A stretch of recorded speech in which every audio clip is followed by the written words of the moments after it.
Hello to the probably 4 people that are going to watch this.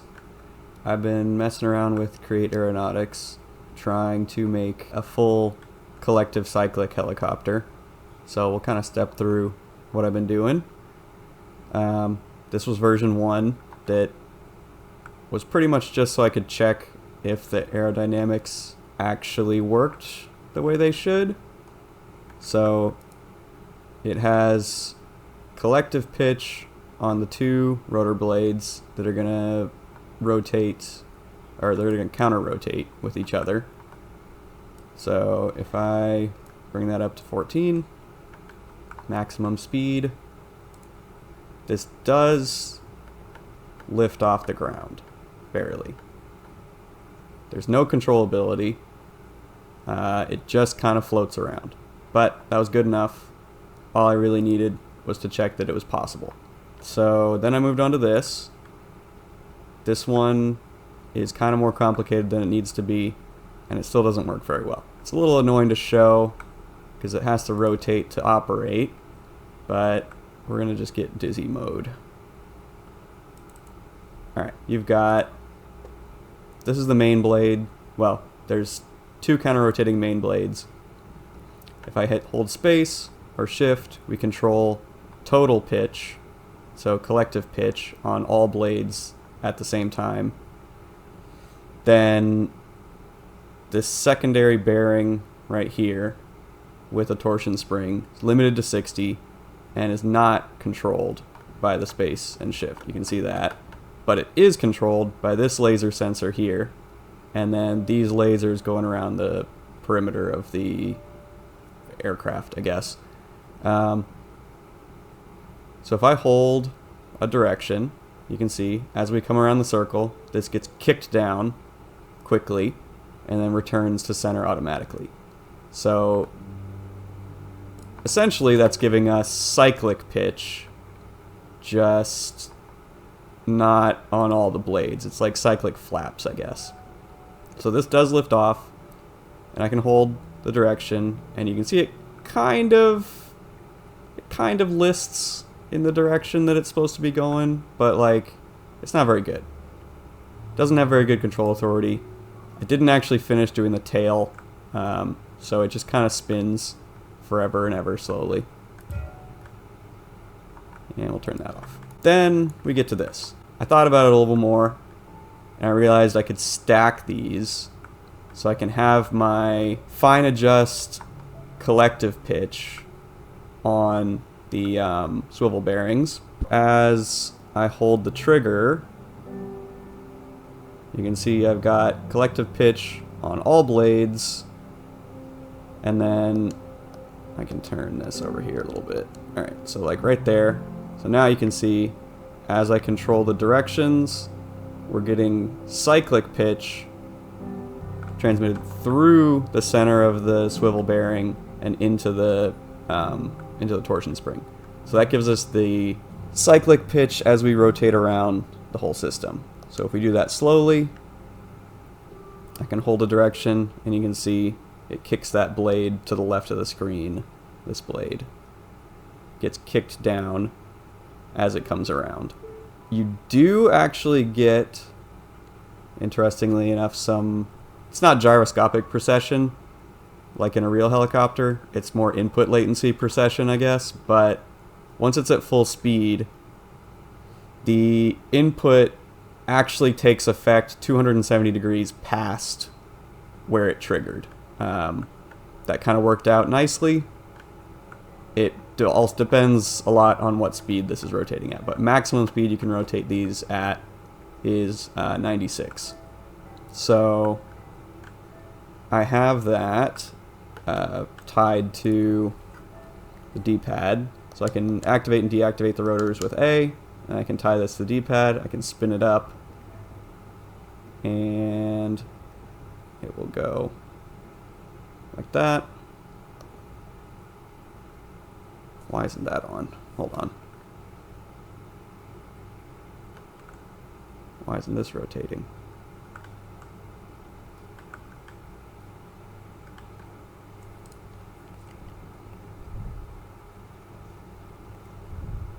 That should be rotating. So I do have tail rotor control on this one. It's automatic to try and stabilize. It's supposed to be. And then you have bumper control to control it, supposedly. Let's see why that wasn't working. Reactivate that. Okay, there we go. Now it's sensing it. Let's pause that for a second and get in it before it runs away. Turn the controller on first. Then we'll go to this screen. So I can activate the rotors. You see it tries and stabilize it a little bit, but we do have some translational thrust from the tail rotor. So we're always kind of trying to slide sideways. But I can increase it, and then as long as we tilt left, we can overcome that translational lift and more or less hover. It's a little bit difficult to control, but you know, so is a real helicopter, so that's fine. But you can control it, so if I wanted to, we can turn to the left. I can increase my lift a little bit, point it forwards, and I kind of gotta babysit the tail rotor a little bit. It helps. It's like a tail rotor assist, but it doesn't really do everything you need it to. Like if I try and point towards that little tree over here, we can keep it more or less in the direction it needs to go. And then we can come to a stop. The right rotation is much stronger because it's just stopping the tail rotor entirely. And then you can see the left turn takes forever. But we can bring it back for landing. You're going to struggle to land this on anything small, but you know, it works, kind of. Let's see if I can do it.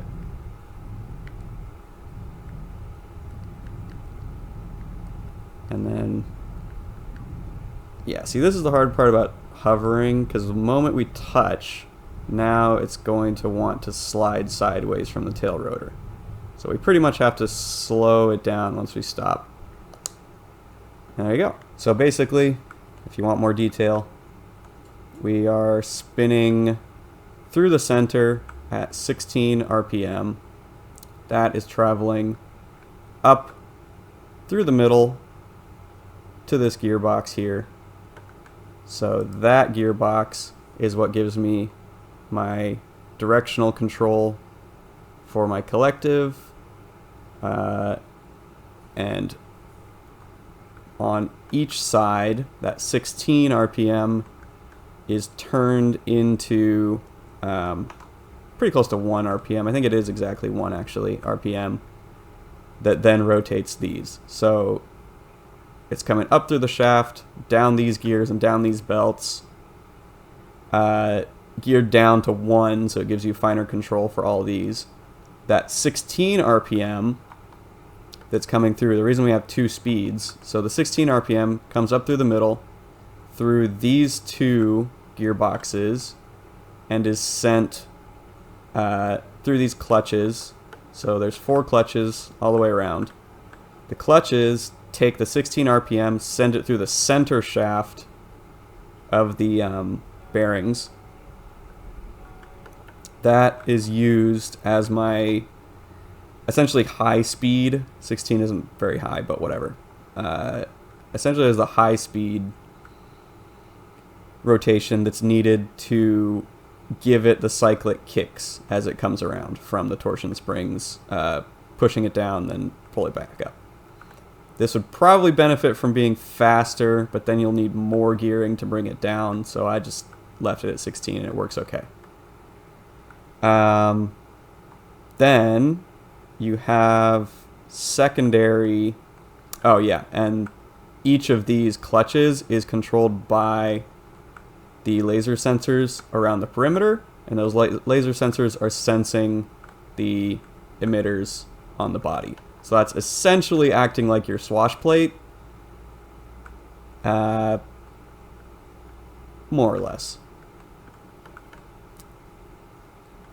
Then for main rotation, we're taking 6 RPM here, sending it into this gearbox that is controlled by this accumulator that gets the wireless signals from the controller for increase and decrease, and I just spaced it out by 1 so it can't get to 15 and lock it.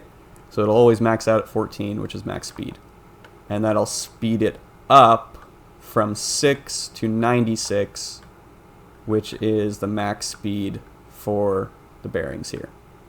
And then that spins this entire structure. If I increase that to, actually we'll decrease it all the way. So if I increase that until it just turns on, you can see the whole thing rotates very slowly.